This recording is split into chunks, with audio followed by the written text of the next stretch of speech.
Why dip it up when you can dive right in? Why let things simmer when you can cook up a storm? Why live life in half measures when you can live it to the brim?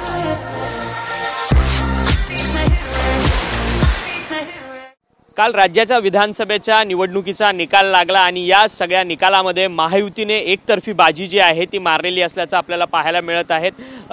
Rashtrawadi Congress Ajit Pawar यांच्या पक्षाकडून जवळपास तब्बल 41 विधानसभेच्या जागा ज्या आहेत त्या अजित पवार यांच्या नेतृत्वाखाली जिंकलेल्या आहेत। त्यामुळे अजित पवार यांचं सर्वत्र जे आहे ते कौतुक आता होताना पाहायला मिळत आहे। राष्ट्रवादी काँग्रेस पक्षाचे अध्यक्ष असलेले आणि राज्याचे उपमुख्यमंत्री असलेले अजित पवार यांच्या देवगिरी निवासस्थानी जाणाऱ्या या संपूर्ण रस्त्यांवरती आपण पाहू शकतो की त्यांच्या समर्थकांकडून त्यांच्या विजयाचे बॅनर जे आहेत ते लावण्यात आलेले असल्याचं पाहायला मिळतंय। परंतु या सगळ्यात एक बॅनर जो आहे तो महत्त्वाचा वाटतोय। अलोन बट पॉवरफुल अशाचा बॅनर जो आहे तो मुंबईभर अजित पवारांचे लावण्यात आलेले आहेत। कारण की राष्ट्रवादी काँग्रेस पक्ष फुटीनंतर 2 गट निर्माण झालेले होते, एक तर अजित पवारांचा राष्ट्रवादी पक्ष आणि दुसरा शरद पवारांचा राष्ट्रवादी पक्ष।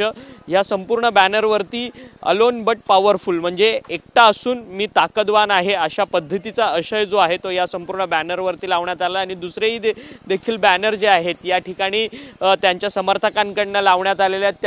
त्या बॅनरवरती भावी मुख्यमंत्री म्हणून राज्याचे लाडके नेते अजित पवार यांचा उल्लेख जो आहे तो त्यांच्या समर्थकांकडून करण्यात आलेला असल्याचं आपल्याला पाहायला मिळते। आणि त्यासोबतच एकटा वाघ लढला भिडला आणि शेवटी जिंकलाच अशाचे बॅनर जे आहेत ते अजित पवार यांच्या कौतुकाचे त्यांच्या कार्यकर्त्यांकडून लावण्यात आलेले आहेत। तब्बल 41 जागा विधानसभेच्या अजित पवार यांनी निवडून आणलेल्या आहेत। गेल्या वेळेस लोकसभेची निवडणूक झालेली होती, त्यावेळेस 4 पैकी फक्त एकच लोकसभेची जागा जी आहे ती अजित पवारांच्या खात्यात आलेली होती। परंतु यंदा विधानसभेच्या निवडणुकीमध्ये अजित पवारांची चमकदार कामगिरी जी आहे ती पाहायला मिळते। त्यामुळे सर्वत्रच अजित पवारांचं कौतुक जे आहे ते होताना पाहायला मिळते। समर्थकांकडून त्यांचं मनोबल वाढवण्याकरता बॅनरबाजी जी आहे ती त्यांच्या देवगिरी या निवासस्थानी असलेल्या या संपूर्ण रस्त्यावरती आपल्याला पाहायला मिळते। आपण पाहू शकतो की हा देवगिरी निवासस्थानाकडे जाणारा रस्ता आणि ठिकठिकाणी अजित पवार यांच्या संपूर्ण विजयाचे बॅनर जे आहेत ते लावण्यात आलेले आहेत। आज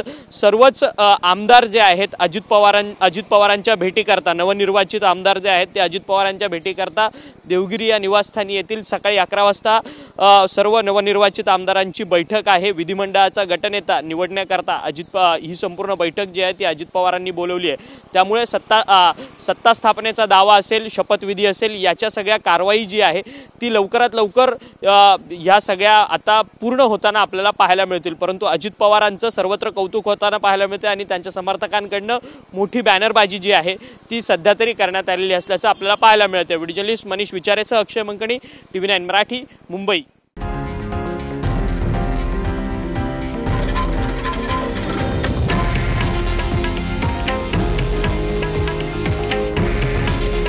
हे आहे देशातील नंबर 1 न्यूज नेटवर्क आणि आपण पाहत आहात TV9 मराठी।